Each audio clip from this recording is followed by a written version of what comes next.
Halo rekan-rekan semuanya, apa kabar kalian semua? Semoga selalu dalam keadaan sehat walafiat, dilancarkan segala aktivitas dan dilancarkan segala urusannya.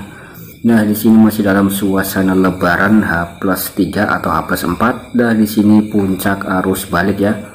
Jadi rekan-rekan mungkin juga sedang balik atau kembali ke perantauan seperti di Jakarta dan kota-kota lainnya. Semoga rekan-rekan yang balik ya atau kembali ke perantauan ke Jakarta dan lain-lain dalam keadaan selamat ya. Nah, kemudian akan segera melakukan aktivitas normal seperti biasanya ya, kembali bekerja. Kemudian di sini kalau kita lihat rekan-rekan, nah di sini ada informasi dari bisnis.com yang cukup mantap ya berkaitan dengan transaksi digital. Di sini dilaporkan bahwa transaksi digital melesat saat Ramadan dan juga Lebaran tahun 2023 ini ya. Nah, ini hanya sebagai bentuk informasi ya rekan-rekan kepada rekan-rekan semuanya, karena di sini sudah memasuki era digital. Kemudian transaksi digital rupanya saat ini juga sangat banyak digunakan ya, dan di sini dilaporkan sangat melesat ya rekan-rekan. Kemudian di sini kalau kita lihat ya, nah di sini mungkin rekan-rekan juga banyak sekali yang menukarkan uang-uang fiat rekan-rekan semuanya ya. Kemudian di sini kalau kita lihat ya, Bank Indonesia mencatat transaksi digital terus melesat hingga Maret 2023 ya, atau saat periode Ramadan dan juga Lebaran 2023. Bank Sentral melaporkan bahwa nilai transaksi uang elektronik pada Maret lalu meningkat sebesar 11% secara tahunan ya, atau year on year YoY. Nah, di sini menjadi 34,1 triliun. Kemudian sementara itu nilai transaksi digital banking mencapai 4.900 triliun ya, hampir 5.000 triliun, atau di sini tumbuh sebesar 9,8% ya. Nah, pada Maret 2023, pada periode yang sama nilai transaksi pembayaran lewat ATM, lewat kartu debit ataupun kartu kredit di sini juga meningkat 0,9% ya, atau hampir 1%, menjadi sekitar 700 triliun.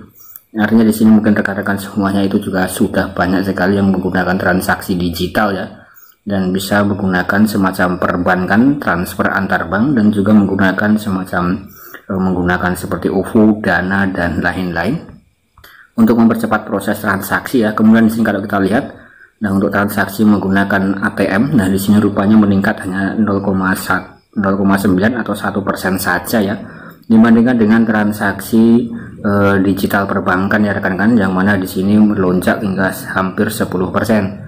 Kemudian Gubernur Bank Indonesia di sini mengatakan pertumbuhan transaksi ekonomi dan juga keuangan digital di sini didukung oleh sistem pembayaran yang lancar dan handal. Kemudian dia juga memperkirakan peningkatan tersebut akan terus berlanjut sejalan dengan geliat aktivitas masyarakat. Jadi masyarakat di sini sudah melek era digital dan sudah mulai menggunakan transaksi menggunakan metode digital ya, atau bisa lewat smartphone. Ke depan peningkatan transaksi ekonomi dan keuangan digital diperkirakan berlanjut sejalan dengan aktivitas masyarakat ya, dan perluasan serta optimalisasi ekosistem pengguna. Ini kata daripada Gubernur Bank Indonesia dalam rapat ya. Nah, di sini pada tanggal 19 April kemarin.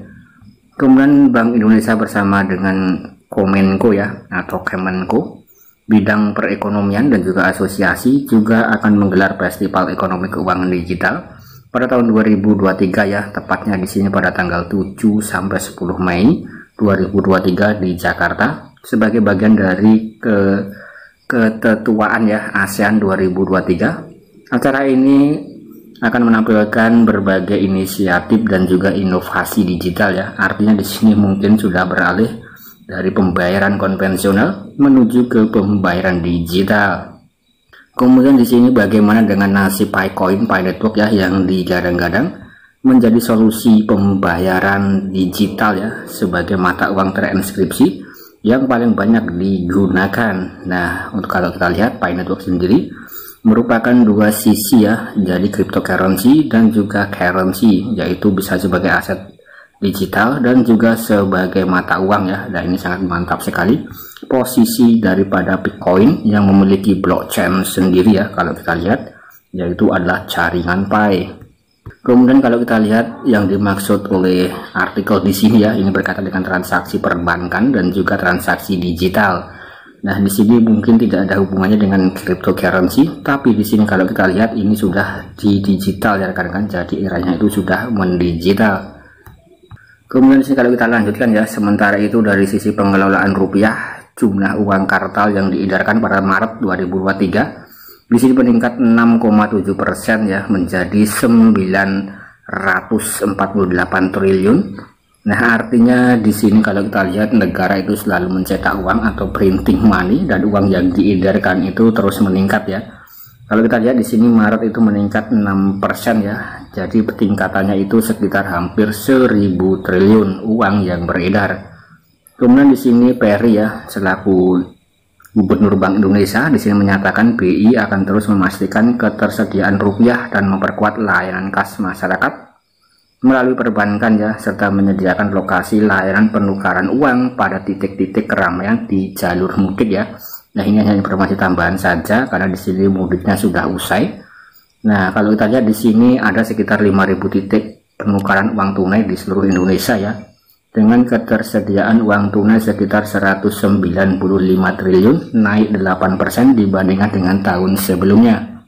Artinya di sini kalau kita lihat dari informasi yang disampaikan bisnis.com berkaitan dengan Bank Indonesia dan Gubernur Bank Indonesia, seharusnya di sini Indonesia itu ekonominya sudah meningkat ya, dan seharusnya itu kalau ini rata ya rekan-rekan, artinya di sini. Nah, oke rekan-rekan, dan di sini artinya kalau kita lihat dari informasi di sini ya, kalau di sini sumber kekayaannya itu merata, artinya di sini seharusnya Indonesia itu juga ekonominya itu tumbuh ya, tapi kalau hanya dikuasai oleh segelintir orang yang memiliki kekayaan yang besar ya, nah ini artinya ya terjadi ketimpangan.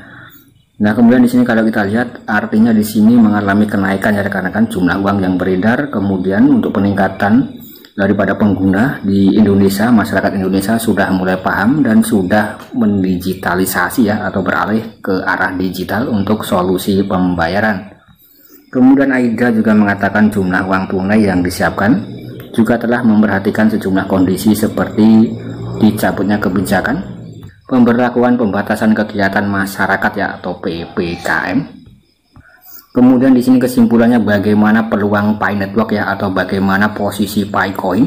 Kalau kita melihat data di sini rekan-rekan, nah di sini untuk pengguna daripada pembayaran menggunakan digital untuk Indonesia sudah meningkat dengan tajam ya. Kemudian Pi Network juga digadang-gadang akan menjadi solusi pembayaran, menjadi alat pembayaran ya, atau alat tukar. Nah, di situ bisa menjadi uang digital di masa yang akan datang.